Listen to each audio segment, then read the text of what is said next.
பாலசுப்பிரமணியர் அருளால் ஆன்மீக அன்பர்கள், நேயர்கள், ஜோதிட அன்பர்கள் அனைவருக்கும் அன்பான வணக்கங்கள். நான் உங்கள் வாழ்க வளமுடன் ஜோதிடர் ஸ்ரீ குரு சுந்தர வடிவேல். இப்போ பார்த்தீங்கன்னா 2025 நடக்க இருக்கிற தமிழ் புத்தாண்டு எப்படி இருக்குது, என்னென்ன விசேஷங்கள் இருக்குது, ஒவ்வொரு ராசிக்கும் எப்படி இருக்கும், என்ன செய்யலாம், என்ன செய்யக்கூடாது, என்ன விதமான வழிபாடுகள் செய்யணும், ஒவ்வொரு நட்சத்திரங்களுக்கும் என்ன விதமான பலன்கள் இருக்குது, இந்த ஆண்டு முழுவதும் இருக்கக்கூடிய கிரக பெயர்ச்சிகளால் ஏற்படக்கூடிய மாற்றங்கள் என்ன, வளர்ச்சி எப்படி இருக்கும், குடும்ப வாழ்க்கை எப்படி இருக்கும், சுப நிகழ்ச்சிகள் எப்படி இருக்கும், வீடு, வண்டி, வாகனம் மற்றும் அசையும் மற்றும் அசையா சொத்துக்கள் யாருக்கு அமையும், குழந்தை பாக்கியம் யாருக்கு கிடைக்கும் அப்படிங்கும் பல்வேறு விஷயங்களை பற்றி இந்த ஒரு வருடம் இருக்கக்கூடிய மொத்த பலனையும் நம்ம இந்த வீடியோ மூலமாக பார்க்க இருக்கிறோம். இப்போ இந்த விசுவாவசு வருடம் தமிழ் புத்தாண்டுகளில் 60 வருடங்களில் 39வது வருடம் தான் இந்த வருடம். இந்த வருடம் இந்த ஆண்டு பிறக்குது. இந்த வருடத்தில் பிறக்கும் குழந்தைகள் தைரியமாக குழந்தைகளாகவும், எல்லோரையும் அனுசரித்து தெரியக்கூடிய குழந்தைகளாகவும், பண்புள்ள குழந்தைகளாகவும், அது மட்டும் இல்லாமல் தர்ம காரியங்கள், புண்ணிய காரியங்கள் ஈடுபடக்கூடிய குழந்தைகளாகவும் பிறப்பார்கள் அப்படிங்கிறது சித்தர் பாடல்களில் உள்ள ஒரு அமைப்பு. அது மட்டும் இல்லாமல் தன் மகனை சான்றோன் என கேட்ட தாய் அப்படிங்கிறது மாதிரி அந்த குழந்தைகள் பெற்றோருக்கு பெருமை சேர்ப்பார்கள் அப்படிங்கிற ஒரு விஷயமும் இருக்குது. இப்போ இந்த வருடத்தில் இந்த வருட பிறப்பின் அடிப்படையில் சூரியன் அப்படிங்கிற ஒரு ராஜாவாகவும் மந்திரியாகவும் இருக்கிறதுனால அரசியல் மாற்றங்கள், அதிகாரம் சார்ந்த மாற்றங்கள் அப்படிங்கிற ஒரு விஷயம் நடக்க இருக்குது. அதையும் தாண்டி மழை பொழிவு அப்படிங்கிறது ரொம்ப அதீதமாக இருக்க இருக்குது. விவசாயம் செழிக்கும், தானிய உற்பத்திகள் அதிகரிக்கும். அடுத்து பார்த்தீங்கன்னா மக்கள் செழிப்பமடைவார்கள். வருமானத்தை விட செலவு கம்மியாக இருக்கும், சேமிப்பு அதிகரிக்கும், தங்கம், வெள்ளி, ஆபரணங்கள் வாங்கக்கூடிய தன்மை ஏற்படுது. அது இல்லாமல் பார்த்தீங்கன்னா இந்த காலகட்டத்தில் பசுக்கள் உற்பத்தி அப்படிங்கிற ஒரு விஷயம் ரொம்ப நல்லா இருக்குது. அடுத்து பார்த்தீங்கன்னா மக்கள் மீது வரி அப்படிங்கிற ஒரு விஷயம் அதிகரிக்கக்கூடிய சூழ்நிலை அப்படிங்கிறதும் இருக்குது. ஆக மொத்தத்தில் இந்த விசுவாவசு வருடம் அப்படிங்கிறது மற்ற வருடங்களை விட இந்த வருடத்தில் மக்களின் வளர்ச்சி அப்படிங்கிறது நல்லா இருக்கு. திரைப்படத்துறை ரொம்ப நல்லா இருக்கு.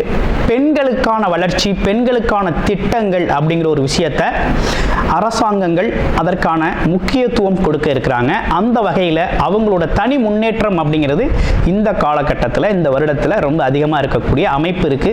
குறிப்பாக எல்லார் குடும்பங்களிலும் சுப நிகழ்ச்சிகள் நடக்கக்கூடிய ஒரு தன்மை, திருமண பாக்கியங்கள் கைகூடக்கூடிய ஒரு அமைப்பு, குழந்தை பாக்கியங்கள் கிடைக்கக்கூடிய அமைப்பு, கோவில் வழிபாடுகள், தர்ம காரியங்கள், புண்ணிய காரியங்களில் மக்கள் ஈடுபடக்கூடிய ஒரு தன்மை அப்படிங்கிறதெல்லாம் ரொம்ப மிக சிறப்பாக இருக்கக்கூடிய இந்த விசுவாவசு வருடத்தில் உங்கள் ராசிக்கு எப்படி இருக்கும் அப்படிங்கிறத இப்போ பார்ப்போம். பூன நட்சத்திரம் அவங்களுக்கு இந்த விசுவாவசு வருடம் என்ன விதமான பலன்களை தர இருக்குது அப்படின்னு பார்த்தோம்னா,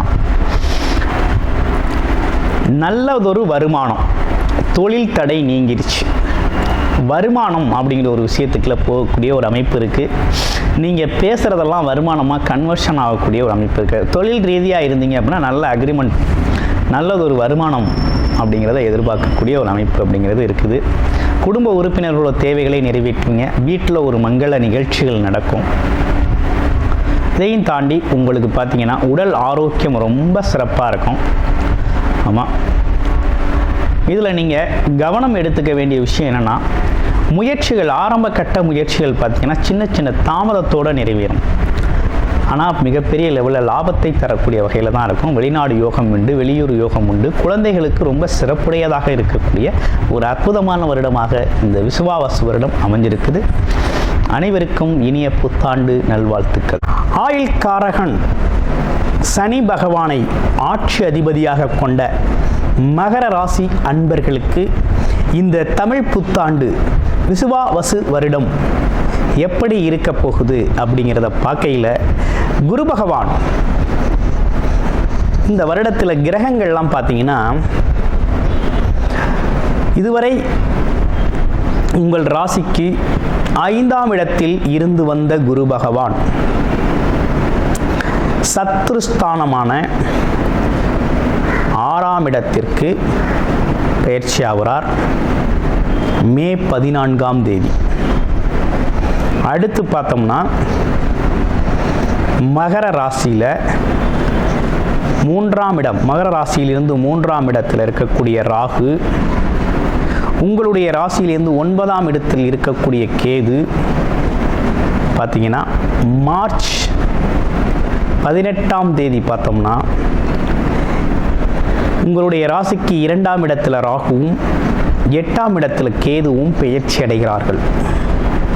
அடுத்து சனி பகவான் உங்களுடைய ராசியிலிருந்து 3ஆம் இடத்திற்கு பெயர்ச்சி ஆகிறார். ஆயிட்டர். இதுதான் இந்த ராஜ கிரகங்களின் ஒரு வருடக்கோள்களின் ஸ்தான பலங்கள்லாம் கோச்சார நிலைகளில் இப்படி இருக்குது. இது என்ன விதமான மாற்றத்தை உங்களுக்கு ஏற்படுத்தி தருது அப்படிங்கிறது தான் இப்போ நம்ம பார்க்க வேண்டிய அவசியம். அப்படி பார்க்கையில் பார்த்தோம்னா முழுமையாக நம்ம ஏழரை சனி காலம் அப்படின்னு சொல்லக்கூடிய அந்த விஷயத்திலிருந்து முழுமையான விடுதலை அடைஞ்சாச்சு. பயம் அப்படிங்கிற அவசியம் இனி வேண்டியது இல்லை. எந்த விதத்திலையும் இனி பயப்பட வேண்டிய அவசியம் இல்லை. ஃபஸ்ட்டு. அடுத்து தைரியமாக எல்லா முயற்சிகளையும் நீங்கள் எடுக்கலாம். அனைத்து முயற்சிகளிலும் வெற்றி பெறக்கூடிய ஒரு தன்மை அப்படிங்கிறது உருவாயிருக்கு. அடுத்து பார்த்தோம்னா தொழில் துறையில் இருக்கிறவங்களுக்கெல்லாம் பார்த்தீங்கன்னா உங்களோட முயற்சிகள் வெற்றி அடையும். என்னென்னா ஒரு சின்ன தாமதத்தோடு வெற்றி அடையும். சிறு தாமதத்தோடு வெற்றி அடையக்கூடிய ஒரு தன்மை அப்படிங்கிறது உருவாயிருக்கு. ஒன்றும் கவலைப்பட வேண்டாம். அதே போல் வெளிநாடு யோகம் அப்படிங்கிறது ரொம்ப சூப்பராக இருக்குது. மகர ராசி அன்பர்களுக்கு நீண்ட நாளாக வெளிநாடு போகணும், வெளிநாட்டில் தான் வேலை பார்க்கணும் அப்படின்னு சொல்லி முயற்சி செஞ்சவங்கலாம் கண்டிப்பாக வெளிநாடு போவீங்க. வேலை அப்படிங்கிறது உறுதியாக உண்டு. வெளிநாட்டு வேலை ரொம்ப சூப்பராக இருக்குது. அடுத்து இதுவரை புதிய முயற்சிகளில் உங்களோட முயற்சிகளில் இருந்து வந்த தடை தாமதங்கள் அப்படிங்கிறது மாறிடுச்சு.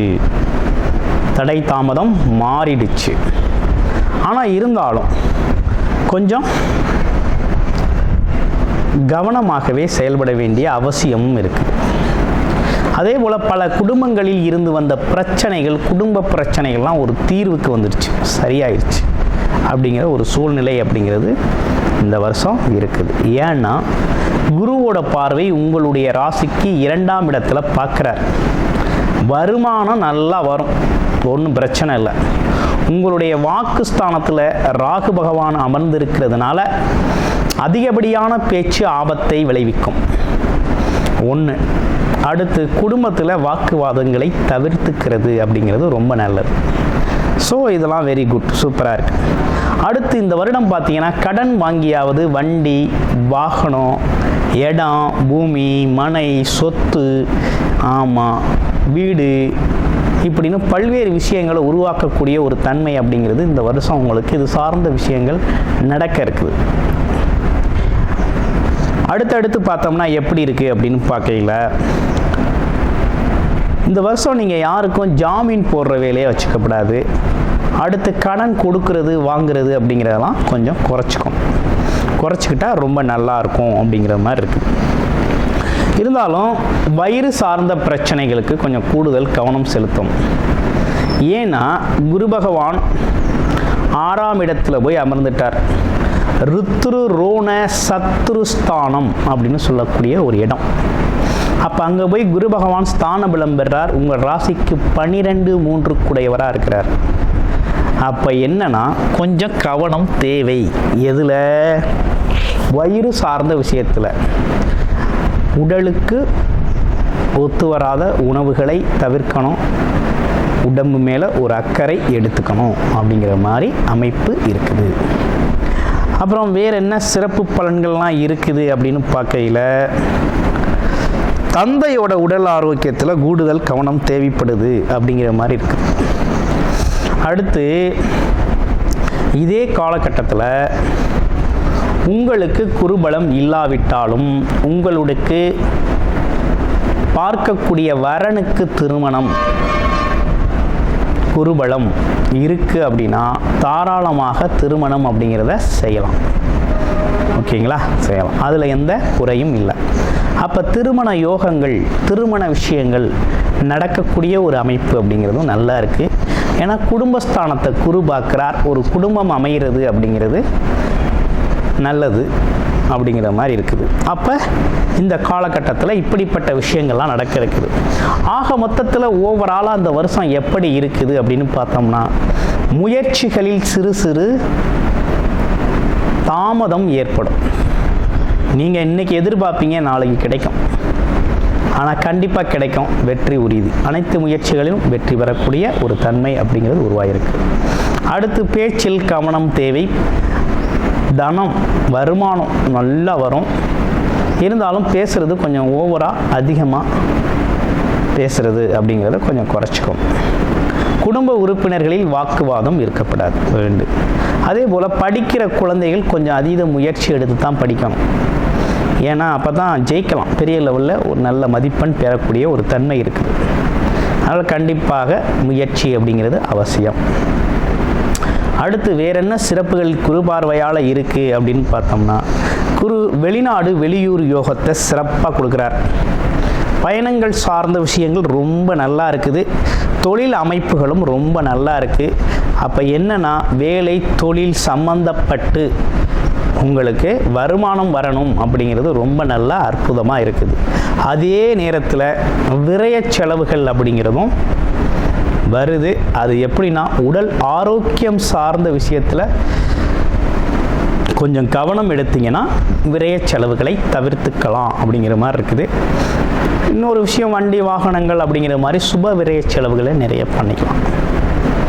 வீட்டுக்கு தேவையான அடிப்படை பொருட்களை வாங்குறது அப்படிங்கிற விஷயத்தில் கூடுதல் கவனம் எடுத்துக்கலாம் அப்படிங்கிற மாதிரி இருக்குது. ஓகே, இது ஒரு பக்கம் இருக்கட்டும். இப்போ உங்களுக்கு என்ன விதமான பரிகாரம் நல்லா இருக்குது அப்படின்னு பார்க்கையில், நீங்கள் இந்த காலகட்டத்தில் உங்களுக்கு என்ன நடந்திருக்கு அப்படின்னா, சனி பகவானோட 7.5 சனி பாதிப்பு முழுமையாக விலகிடுச்சு. அடுத்து குரு பகவான் மட்டும்தான் நமக்கு சத்ரு ஸ்தானத்தில் போய் அமர்ந்துட்டார்.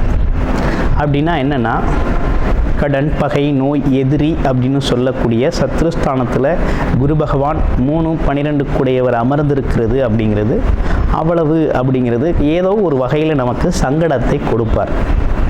அப்போ என்ன பண்ணணும்னா, வியாழக்கிழமை நெய் விளக்கேற்றி வழிபாடு செஞ்சுக்கிட்டு வந்தீங்க அப்படின்னா சகல பிரச்சனைகளுக்கும் தீர்வு கொடுப்பார், வழிகாட்டுவார், நல்வழி கொடுப்பார், நல்லது நடக்க வழிவகை செய்வார். ஓகேங்களா? இப்போ இந்த தமிழ் புத்தாண்டு அப்படிங்கிறது உங்களுக்கு இப்படிப்பட்ட சிறப்பான பலன்களோட அமைஞ்சிருக்கு. உங்களுடைய பிறப்பு ஜாதகம் இதில் ரொம்ப முக்கியம். பிறப்பு ஜாதகம் எப்படி இருக்குது அப்படிங்கிறத பார்த்துக்கிட்டு அதற்கு ஏற்றார் போல உங்களுடைய முயற்சிகளை அதிகப்படுத்துங்க. முயற்சி மிகப்பெரிய வெற்றியை உங்களுக்கு உருவாக்கி தரும். அனைவருக்கும் இனிய தமிழ் புத்தாண்டு நல்வாழ்த்துக்கள். கூடுதல் தகவலாக நேயர்களின் விருப்பத்திற்கிணங்க நமது ஸ்ரீ பாலசுப்பிரமணியர் ஆலயத்தில் அனைத்து விதமான சகல விதமான தோஷங்களும் நிவர்த்தி அடைய பரிகார பூஜைகள் தொடர்ச்சியாக நடக்க இருக்குது. அது மட்டும் இல்லாமல் திருமண தடை, குழந்தையின்மை, தொழில் முன்னேற்றம், வேலை வாய்ப்பு கிடைத்தல், ராகுகேது தோஷங்கள் நிவர்த்தி அடைய, குலதெய்வ அருள் கிடைக்க, கடன் பிரச்சனை தீர, வாழ்வில் பணம், பொருள், செல்வாக்கு அதிகரிக்க, இப்படிப்பட்ட விஷயங்களுக்காக பல்வேறு விதமான சகல பிரச்சனைகளுக்கும் தீர்வு கிடைக்கும் வகையில் பரிகார பூஜைகள் நமது ஸ்ரீ பாலசுப்பிரமணியர் ஆலயத்தில் நேயர்களின் விருப்பத்தின் பேரில் தொடர்ச்சியாக நடக்கிறதுக்கு உங்களுக்கு விருப்பம் இருக்கும் பட்சத்தில் டிஸ்பிளேல தர நம்பருக்கு கால் பண்ணி உங்களுக்கான பரிகார பூஜைகளை ஸ்ரீ பாலசுப்பிரமணியர் ஆலயத்தில் செய்து கொள்ளலாம். நன்றி, வணக்கம்.